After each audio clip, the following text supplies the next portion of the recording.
So you're thinking about building a website, right? And if you've done even a little bit of searching, you've probably just been slammed with a wall of technical nonsense. It's a lot.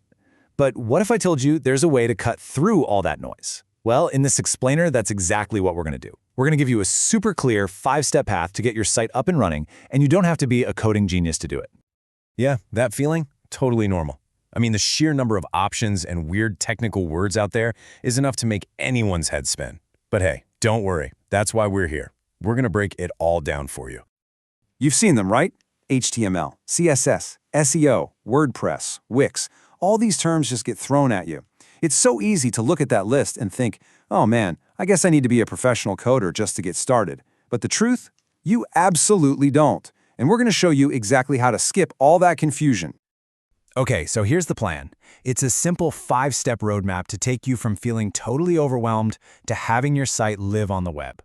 We're going to talk about choosing the perfect tool for you, actually building your first page, finding your website's unique vibe, creating content that your visitors will love, and then, the big one, making sure people can actually find your site.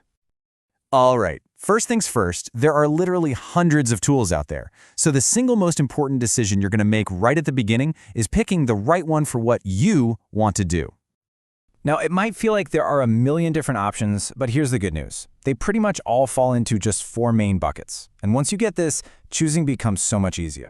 So what's the big difference between all these? Honestly, it boils down to just one thing. How much code do you need to know? And for most of us, for beginners, the answer is crystal clear. See that no coding required column? That's where we want to be. Website builders need 0 coding, which means unless you are a developer or you want to be one, you can pretty much ignore everything else and just focus on this one category. Pretty cool, right? Okay, so now that we've narrowed it down to website builders, these are kind of like the elite 6 you really need to know about. Each one is really, really good at something specific. So you've got Squarespace and Wix, they're just fantastic all-around tools. Building an online store, Shopify is the undisputed king. Just need a super simple one-page site? Card is your best friend. It's so easy and affordable. And then if you want complete, total design freedom, and you're okay with a bit of a learning curve, Webflow and Framer are unbelievably powerful. The only question you have to ask is, which one of these fits what I'm trying to build? All right, you've picked your tool. Now for the fun part. Let's actually start building. We're going to kick things off with the 2 most essential pieces of any website, the header and the homepage. So let's talk about your header. I want you to think about it like the buttons in an elevator. You never have to hunt for the closed door button, right? You just know where it is. It's the same idea for your website. Your logo almost always goes on the left. Your navigation links are in the middle, and that main action button is on the right. We follow this pattern for a reason. It just works. People are used to it. Your number one goal here is super simple. Don't make people think. Now, that button on the right, that's what we call a call to action, or CTA. And you need to treat it like the most valuable piece of real estate on your entire website. It's reserved for the one single most important thing you want a visitor to do. So if you're a landscaper, it's probably get a quote. If you run a nonprofit, it's got to be donate. You have to ask yourself, what is my number one goal for this website? Whatever that is, that's your button. Okay, let's move on to the homepage. And my first piece of advice is, forget trying to sound like some big, slick corporation. The best homepages, the ones that really work, follow 3 really simple rules. 1. Be human.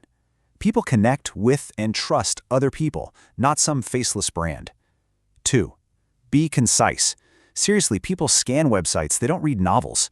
And 3, and this is the most important one, make it all about your audience and what you can do for them. So there you have it, a really nice looking homepage. It kind of seems like it all just clicked into place perfectly, maybe a little too perfectly. I mean, was it really that simple to build? And here's the honest truth. No. The secret that nobody tells you is that no one, and I mean no one, gets it right on the first try. The real secret to good web design isn't some magical bolt of lightning. It's iteration. It's trying something, seeing if it works, tossing it out, and trying something else. So the big takeaway for you is, let go of the idea of perfection on your first go. Just get in there and start playing around. Okay, now we get to the really fun part. Let's talk about giving your website a personality.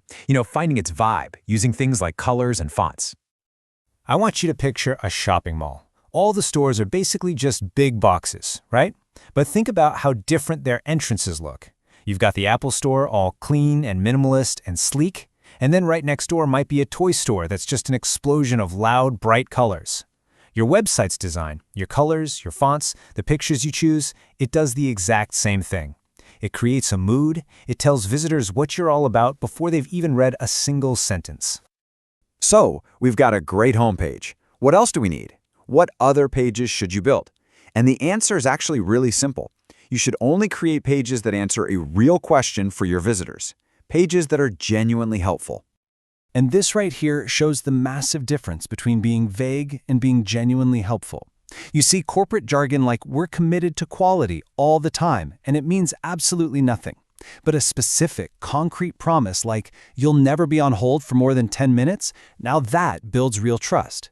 So you need to think, what are the real, nitty-gritty questions my visitors have? Like, how long is my new carpet going to take to dry? Answer those questions. Get specific. Okay, so at this point, we've built a beautiful, helpful website. But it's kind of like building a fantastic store in the middle of a forest with no roads leading to it. It's useless if nobody can find it. So let's talk about the final crucial steps. Getting your address on the internet, that's your domain name, and then making sure people can find you on Google, which is something called SEO. SEO. I know it sounds super technical and scary, but the basic idea is actually really simple. All it means is getting your website to show up in search engines like Google when people are looking for specific words or phrases. And those phrases, we just call them keywords. This chart really breaks down the basic strategy behind SEO. So look, the keyword ceramic mug gets a ton of searches, but you're going to be fighting against giants like Amazon. Good luck with that.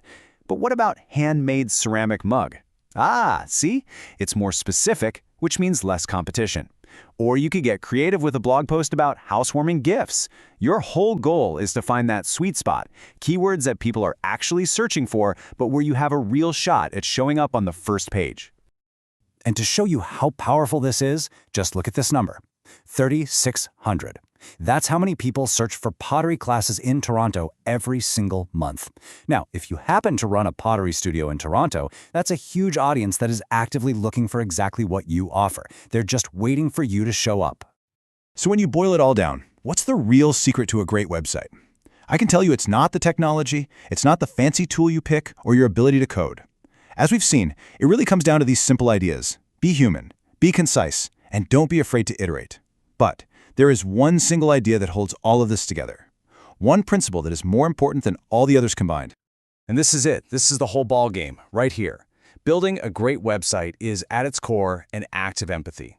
It's about you putting your own ego aside, forgetting what you want to talk about, and focusing completely on what your visitor needs. What do they need to hear? What do they need to see? What problem are they trying to solve? If you can get that right, you can't fail. So I'm going to leave you with one final question to think about. Just for a second, forget about the design. Forget about the technology. When that very first person lands on your new website, what is the single most important question that you can answer for them? If you start with that, you are already well on your way to building something truly great.